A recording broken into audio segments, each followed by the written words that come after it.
So today I would like to talk about collaborative learning, so collaborative training of a machine learning model. And what do I mean by that? So the idea is that we have several collaborators who are available to help the training. So here there are 5 of them. You can think of them, for example, as graphics cards or different computers. And you would hope that the training that you do, you're trying to fit a model, a neural network to the training data. We want to speed this up, for example. We want to be faster in training. For example, we hope that maybe we have 5 collaborators, maybe we can be 5 times as fast to find a good neural network model. How do we do this? As always, in deep learning, we use gradient-based methods. So we just ask, like, we have an initial model, W. We want to ask, how can I improve this model? How can I find better weights for my network? So I want to change these weights, W, increase or decrease these connection strengths in the neural net. And to find these good changes, it's really good to use the gradients, the change rates. What is interesting is that now there is more than one actor which is participating in this training. So after we have computed this gradient, we also want to maybe share it with our other collaborators. And these weights are big. They're as big as the neural network model, as you can see here. So it's going to be quite expensive to send these to our collaborators after we have computed our update. And for example, if you use PyTorch for distributed training, then actually behind the scenes it will send a compressed version of the model update using an algorithm which was developed in our lab to make this more efficient, to then share the update and then to apply it to everyone that we have the same model again, and then we just iterate. We do this many, many times from time t to time t+1. We change our model weights. So far, so good. But now there is a whole other story to this. There is another reason why we might want to do this, and that reason is privacy. Because the data which is available on these collaborators might also be quite sensitive. For example, the data might be medical data from different hospitals, which might be in different countries even. And then even from a legal perspective, it would be impossible to share the data of one hospital and send it to someone else. So that's not allowed by GDPR or other regulations. So we have to be careful. And the nice thing also is here that these techniques are very agnostic. It doesn't matter what kind of data it is. It can be image data, it can be tabular data, it can be text data, and so on. Speaking of text, for example, when you use your phone, then you always have this, you write text with your thumb or so, and it always suggests you the next word. It's trying to help you write. And also that is done by a machine learning model which predicts this next word. And this, of course, is very sensitive training data. This model should be trained on everything you ever wrote on your phone, which is very sensitive data. So here, these vertical bars here are the data on each of these users. And we don't want to send that data to someone else. It would be too sensitive. Therefore, it would be nice to use this scheme, because this scheme is not sharing data. It will only share the model updates with the other collaborators. So this is federated learning, and it's currently implemented in all Android phones, for example, and I think also the Apple phones, as far as I know. So to take a step back, so the bigger picture would look a bit like that. The traditional old way to do machine learning would be what we have here.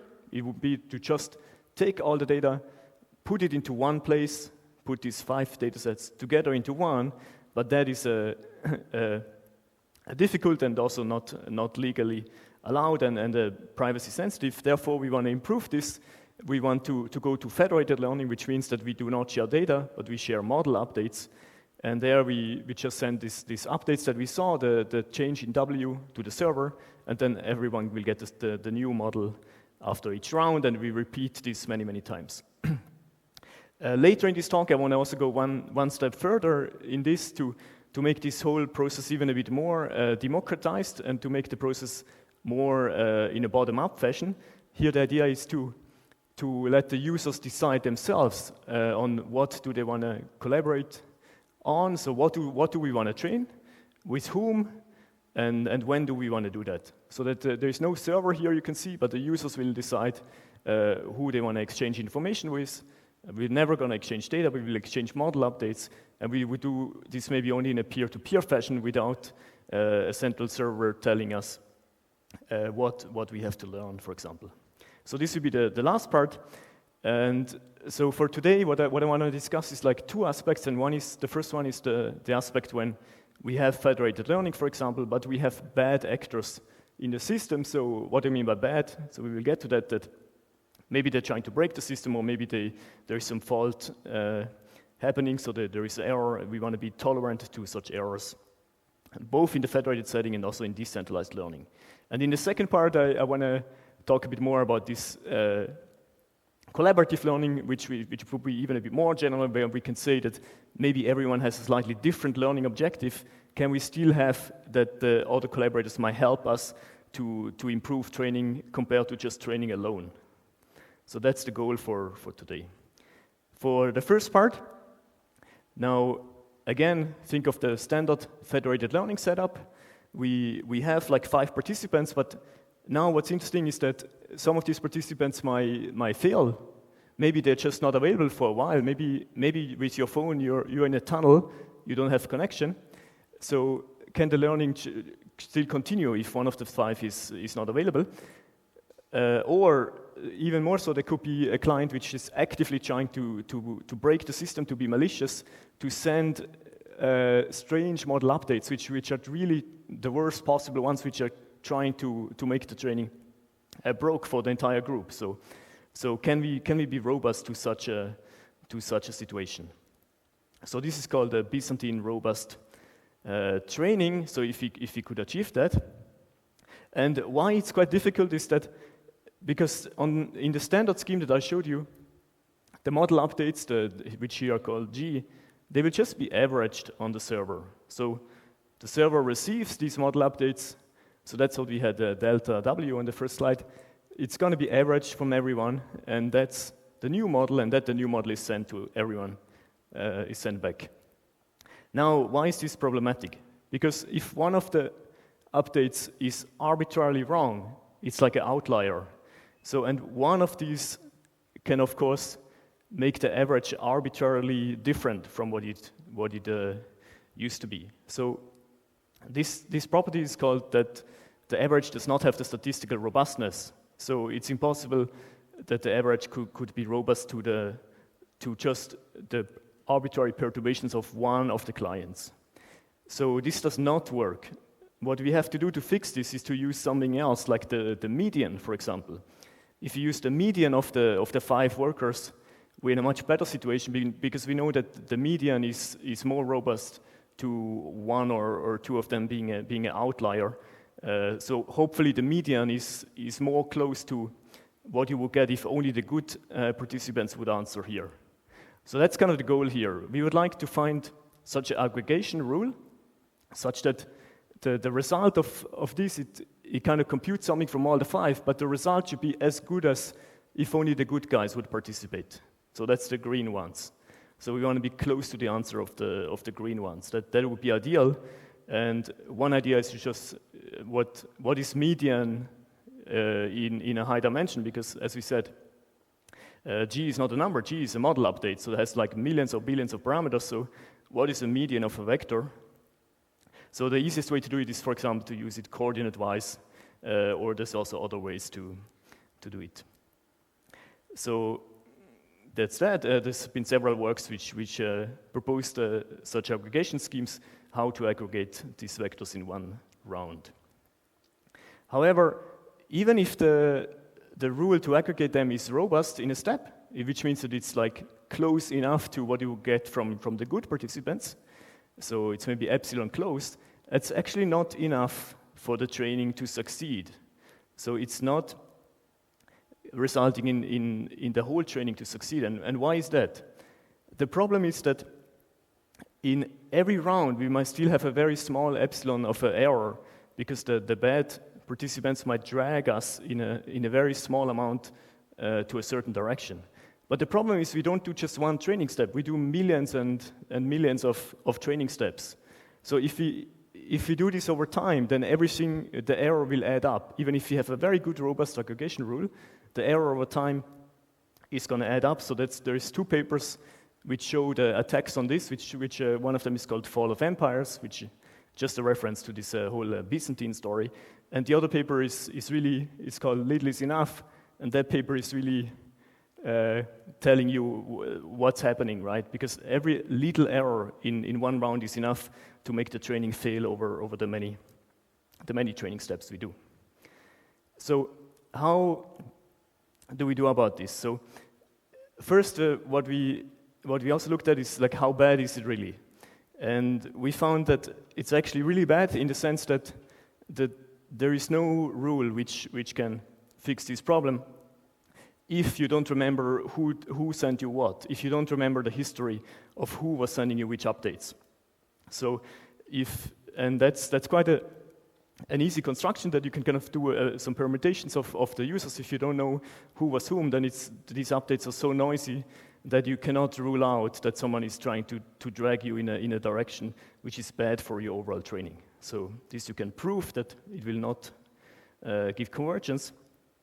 How to fix it is to remember history, and the easiest way to remember history in this standard machine learning training would be to remember the past updates we did, and that's the G updates. So, and this is called momentum. Momentum is a really nice and very easy trick which is also used in standard deep learning training to always keep moving into the update direction you have moved last time. So that's momentum, and you can see the formula here. So the G is where you moved, where you want to move in the current step, and M is this kind of exponential moving average over the steps you have moved in the past. So you want to keep moving in the same ones, which is like the intuition is the same as like if you have physical momentum, you keep going in the same direction. So if we add this, then we get less noise. We get kind of an average over the history of each of these clients, right? This we do separately for every client. And this will stabilize things. It will make that these gradients, which are originally extremely noisy, now are much more stable because we added the momentum. This is very different from the motivation when we have standard momentum for efficiency. Here, our goal is not efficiency. Our goal is to be robust to the malicious worker and to actually detect the malicious worker. So here we use momentum to reduce this variance so that we can remove the noise to kind of then see which are the good and which are the bad collaborators which are trying to drag us in a certain direction. So after that, we use similar kind of aggregation rules as I showed you before, but now we use it on these stabilized numbers, which are the momentum-corrected ones. And that's what we're going to use for the update. So, for example, maybe one of the easiest rules to aggregate, and which is also the one where we can prove things, is to just clip these gradients, or the stabilized gradients M here, to clip them at a certain radius. So this is just a Euclidean norm of this. It shouldn't be too far away from a reference point, and this reference point V, this reference point is the one we had from the previous update. If we do this, we can prove that training works. So if you look at the last line here, you see that the number of steps T is helping us to make the error smaller. So on the left is the error. We prove that the gradient becomes really small. So that's the kind of proofs we do that training succeeds in a non-convex setting. We have delta here is the fraction of bad participants, the Byzantine workers. Maybe half of them are Byzantine, or actually we can only tolerate about 20% of them. And N is the number of workers. So you can see if the fraction of Byzantines is relatively low, then maybe delta and 1 over n are on a similar magnitude, and you can see that the training is still faster if you have more collaborators, n. You will still be almost n times faster. Not quite, right? If you have it's only up to the fraction of Byzantine workers you have. So if delta is then getting larger, then you don't get so much speed up anymore. And here sigma is the noise you have anyway in the gradient. So this is about training still succeeding. If you have no Byzantine workers, the delta is 0. You will get the rate that we are used to, which is the one where we have standard training, where we just want the 1 over n times t, so we have n times speed up when t is the number of steps. That's for the federated case when we have these Byzantine workers. Maybe the next question you could ask is, could I also do this if I also want to do this in a decentralized setting where now I'm in a more general situation where there's no server and the users are placed on a communication graph. Maybe this is a physical networks of, I don't know, this is the internet, this could be connections or undersea pipelines or whatever. So this network here is given, but now it's a bit more difficult because depending where we position, we can only talk to some of the people. And now the real question is, where are the Byzantine guys going to go to trying to influence this training? Can we still be robust if some of the users are bad, trying to break the system? So if this one is bad, it's not such a big problem. It's okay because even if this user is there, the good ones, the green ones, are still connected with each other, so things look kind of okay. We hope that we can apply similar rules to be robust to this one Byzantine user. However, if one of the other more central users would be a Byzantine user, now things get very tricky. Now if this one controls this node, the whole group of good workers, the green ones, is separated into two. So the graph has been cut into two parts. So these good ones cannot communicate with each other anymore. So I have a problem. I probably cannot have the robust training anymore. So what I'm saying is that here it really depends on the graph topology. It doesn't only depend on, is it 20% of bad guys or is it 50%? It's not about that. It's really about how much of each neighborhood is Byzantine and where in the graph are these Byzantine nodes positioned. Because they are all powerful, they are all knowing, they could collaborate with each other and they could maybe decide where in the graph they want to influence. So we have to take the graph topology into account. So what we looked at is that how we can still get robust convergence by applying basically the same rule as we have seen before. So now you just average with your neighbors, and again you do the clipping, and what is your reference point? The reference point is the model that you yourself have, because you always trust yourself. Your own model, you know that you're one of the green workers, you're one of the good guys. So you can trust your own model, you can trust your own data, and that you use as a reference point for the clipping of the messages you receive. And the ones who are too far from you, those you just cut by the clipping, and hopefully that will not influence you too much. If you do that, you still get the robust convergence, but then it's going to get a bit worse depending on the graph, and that's what this gamma parameter here is. This is for those of you who know, the gamma is the spectral gap of the graph. So if this graph is not well connected, so like on the picture, then the gamma is small, and then this rate becomes very bad. So we can see that the graph interacts with the Byzantine number of participants we have, and also with the data heterogeneity, and that's something that I want to talk a bit more in the last part. So zeta here is how different is the data on each worker, because if every worker has a bit a different learning goal, then this is also becoming very difficult to still prove that we converge to the global model of this. Okay, so this is for decentralized with Byzantines, and this leads us to the very last part, where we ask that what even is the learning goal? Like, do we really just want to train one model which fits everyone? Or do we actually want that everyone would maybe learn their own personal model? Or maybe everyone has a different learning task and still asks others for help? If everyone just contributes to standard federated learning, then there's only one learning goal, right?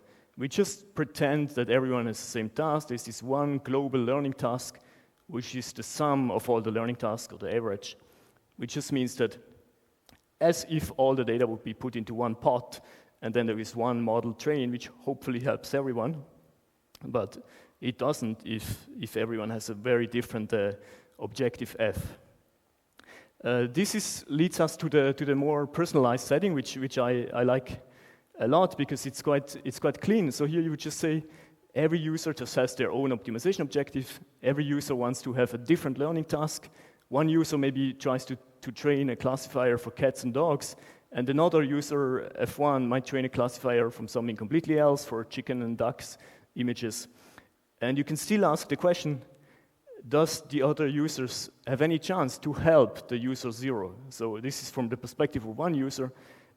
User 0 can just train alone, of course, but you can ask that, can user 0 train even faster if they get help from certain collaborators? So who should they collaborate with? And then once they're sure about that, how do we do that? So we receive gradients, we receive model updates from other users. Hopefully they're going to help us. Hopefully we're going to still be faster than if we train alone. One special case of this is mean estimation. You can just ask, if I just want to estimate a number, what's my mean? I can also use other people's distribution to reduce my noise. Hopefully that will be a bit faster than if I only use my own samples. But what we really want to do is learning, and then the simplest scheme probably is just to receive the model updates from our neighbors and have a weighting which we might learn. So this is ongoing research also to decide on who you want to collaborate with. So who should have which alpha weight? This is a very interesting question.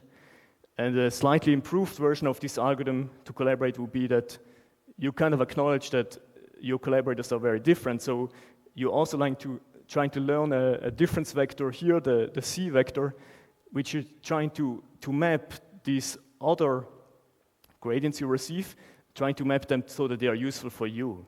So you're trying to have an additive map, C, which you learn, which is an idea very similar to the scaffold algorithm in federated learning, which really, the idea here is that everyone has slightly different data, therefore also has slightly different gradients, but maybe we can learn a linear mapping to map them to be useful for us. And how do we learn the C's? Again, very simple, we just use an exponential moving average over the gradients we observe. So this is still a bit ongoing work, I would say. If we have this, we ask, can we still get a speed up from the collaborators? This result here is still a bit weak. It can be improved, hopefully, because here we have very strong assumptions. So if the learning tasks are very similar between the users in terms of Hessian similarity here, then we get help. Then we get a speed up with n, the number of collaborators. Hopefully this can be strengthened to more general situations where we have less similarity. Hopefully this can also be improved by adding selection rules. Who do we want to collaborate with? So this, I think, is a very interesting research direction as well. Okay, I'm almost done. I want to talk a little bit about software. So I really hope that some of these ideas could be translated to real world, and we are also working on this, and I want to mention it because maybe you might be interested. I'm really asking for help here because we have an open source project here which is called Disco, which supports both decentralized training and also federated training. What's interesting here, it's in JavaScript, so because we want this to really be easy to run on phones or on any device you have, you can play with it. So if you know JavaScript, it would be super cool if you join us on the GitHub to help us apply this to new use cases. It's really easy to use. You don't even need to know machine learning to use this. You can just fill a little form which allows you to add a new machine learning task to this thing. Every user is allowed to bring a new task to it and then to ask for collaborators in the collaborative training. We support secure aggregation, which is the same kind of argument as we saw yesterday in the Google contact tracing method. We also support differential privacy, and hopefully this is useful for some new applications. That's this. I have some paper references, and with that, I'd be very happy to take some questions. Thank you so much.